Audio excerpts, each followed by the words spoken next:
एक और शव को आज अंतिम संस्कार के लिए नीमतला शमशान घाट ले जाया जा रहा था। बोलो हरि हरि बोल, बोलो हरि हरि बोल, बोलो हरि हरि बोल, बोलो हरि हरि बोल। अरे भाई जल्दी चलो, शाम होने से पहले ही हमें यहाँ से निकलना पड़ेगा।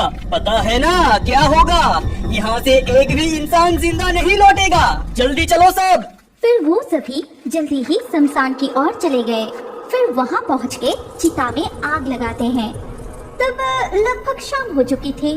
तब चिता की आग बहुत तेज जल रही थी। शमशान घाट में चारों ओर अंधेरा छा गया और कभी कभी शमशान घाट के आसपास से लोमड़ियों के झुंड की आवाज सुनाई दे रही थी। अगर जीना चाहते हो तो यहाँ से भाग जाओ। थोड़ी देर बाद अचानक शमशान में और एक तांडव शुरू हो गया। अचानक तेज हवा चलने लगी, पेड़ की शाखाएं टूट के गिरने लगी। वो देखो, भूतों का तांडव शुरू हो गया है। भागो सभी भागो, नहीं तो आज हम सभी मारे जाएंगे। तभी एक और भी भयानक घटना घटी। जलती हुई चिता से सब उठकर सीधा बैठ गया और उनकी तरफ देख के जोर जोर से हंसने लगा।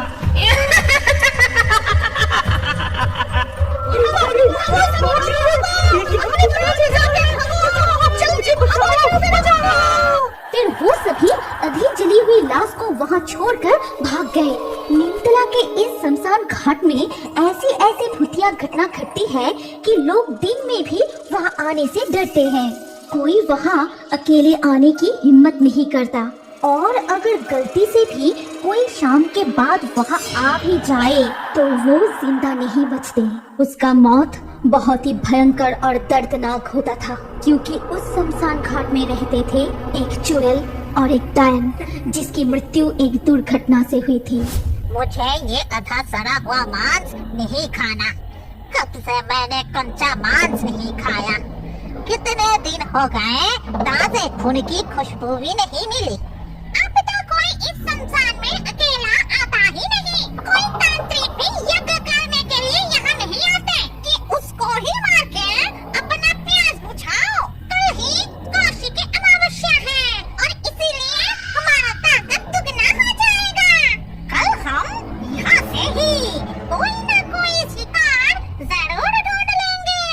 अगली सुबह पड़ोसी गांव के धनंजय बाबू इस गांव के बाजार में नौगेन की मुर्गे की दुकान पर आए और बोले, नौगेन, ये मुर्गे का मांस कितना करके दे रहे हो? अगर काट के देंगे तो 220 रुपया प्रति किलो। अगर आप जिंदा मुर्गा लेंगे तो दाम कुछ कम होगा। बाबू आपको कितना किलो चाहिए? अरे नहीं नहीं, अभी नहीं लूंगा। आज रात को मेरे घर पर एक छोटा सा पार्टी है। मेरे 2 बिटिया का आज जन्मदिन है और मुझे आज शाम तक 10-12 किलो ये मुर्गे का मांस चाहिए। क्या तुम ये मांस मेरे घर तक पहुंचा सकते हो? बाबू आपको चिंता करने की कोई जरूरत नहीं। ठीक समय पर मांस आपके घर पहुंच जाएगा। आप बस पता बता दीजिए। लेकिन नीमतला शमशान घाट पार करके मेरा घर जा पाओगे ना?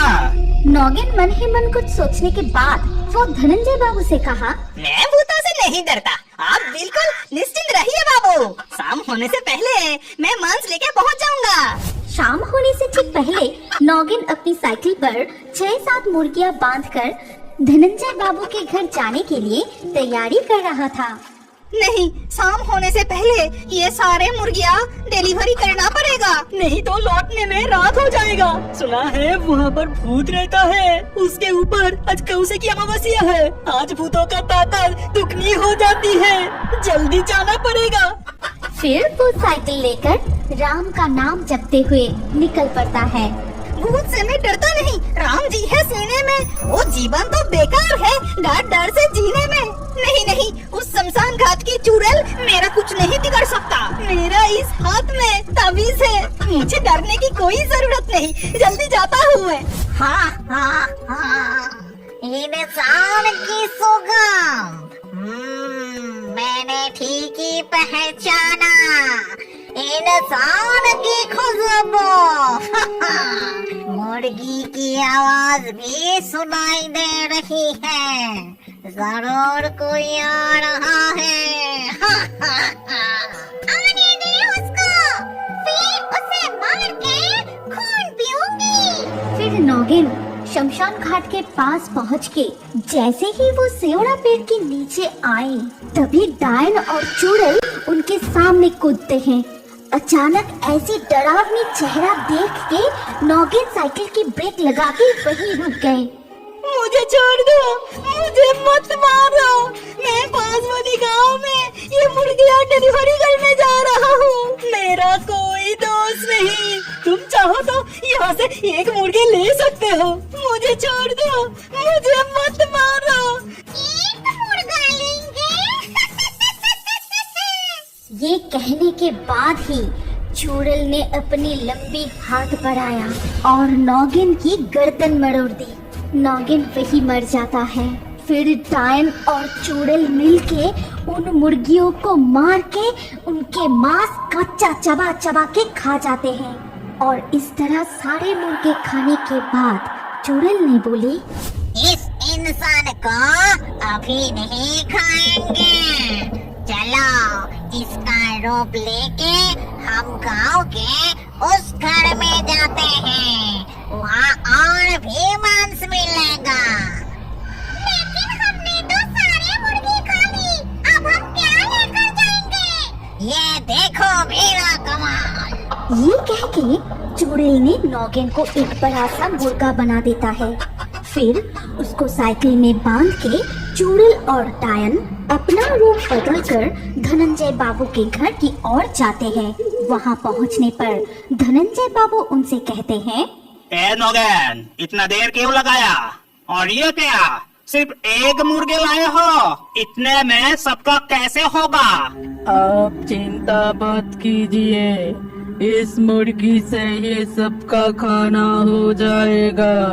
मैं अभी इस मुर्गी को काट देता हूँ और मेरा ये सहायक मांस पका देगा। देखना, खाने के बाद सभी बहुत तारीफ करेगा। नौगन, तुम्हारा चेहरा कुछ अलग सा लग रहा है। छोड़ो, अपना काम जल्दी करो। फिर डायन और चुड़ैल रसोई में जाते हैं और वहाँ उन्हें तरह तरह के स्वादिष्ट खाना दिखाई देता है। खाना देख के चुड़ैल ने बोली, बहुत सारे खाना। कितने दिन हो गए हम स्वादिष्ट खाना नहीं खाए। तूने ठीक ही कहा।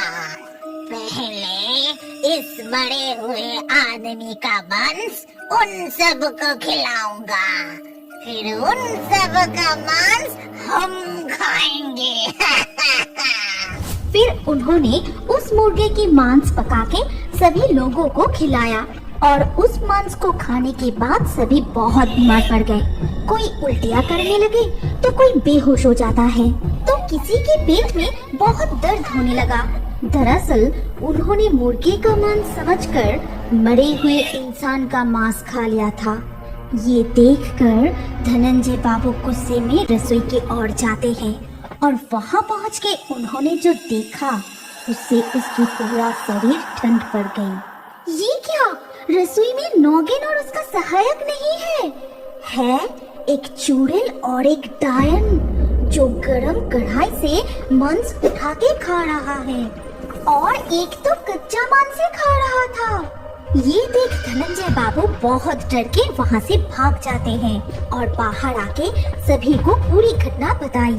और ये सब सुनने के बाद गांव के एक व्यक्ति ने कहा, अब इस डायन और चुड़ैल को भगाने की एक ही उपाय है। उस बरगद की पेड़ के नीचे जो योगिनी माँ रहती है उनको बुलाना चाहिए। वही है जो हमें इस चुड़ैलों से बचा सकती है। इसके बाद सब मिलके योगिनी माँ के पास गए और वहाँ जाके सारी बात बताए। फिर सब कुछ सुनने के बाद योगिनी माँ ने मन ही मन सोचा, इस प्रकार आज मेरी साधना पूर्ण होगी। यदि मैं इस कौशिकी अमावस्या की रात्रि में उन दोनों आत्माओं को पकड़ सका तो मुझसे अधिक बलवान कोई नहीं होगा और मैं जो चाहूँ कर सकता हूँ। चलो मुझे वहाँ ले चलो। तब गांव के सभी लोग योगिनी माँ को वहाँ ले गए और वहाँ जाकर योगिनी माँ यज्ञ करने लगी। ओम ह्रीं क्रीं चामुंडाय नमः। ओम ह्रीं क्रीं चामुंडाय नमः। बाहर आओ, बाहर आओ। आज तुम दोनों मेरे हाथ से नहीं बचोगे। मैं बहुत दिनों से तुम जैसे अतृप्त आत्मा की तलाश कर रही थी। ये कहते हुए जब योगिनी माँ अपने यज्ञ अग्नि में आहुति दे रही थी, तब डायन और चूड़ल छटफटाते हुए वहाँ प्रकट हुई। छोड़ दे हमें दुष्ट योगिनी। तूने क्या सोचा? हमें बंदी बना के तू तेरा काम करवाएगी? कभी नहीं। तू हमें कभी भी कैद नहीं कर पाएगी। छोड़ दे हमें, दुष्ट योगिनी, छोड़ दे। इतना बड़ा साहस, तो ये ले। ये कह के योगिनी माँ कई तरह के मंत्र जपने लगी और उन दोनों आत्माओं को अपनी कुंडली में बंदी बनाकर योगिनी माँ ने बोली, अब डरने की कोई बात नहीं। ये दो आत्मा किसी का कुछ नहीं कर पाएगा। तुम सब निश्चिंत रहो। इतना कहकर योगिनी माँ वहाँ से चले गए। लेकिन अगले दिन सुबह गांव वालों ने देखा कि उसी बरगद के पेड़ के नीचे योगिनी माँ मर के पड़ा हुआ है। ऐसा लग रहा था कि किसी ने उसकी गर्दन काटकर और पूरे शरीर को पंजों से चीरकर बुरी तरह से मार डाला है। आज भी कोई उस नीमतला शमशान घाट अकेला जाने से डरता है, और अगर कोई रात को गलती से भी वहाँ चले गए तो वो जिंदा नहीं लौटते।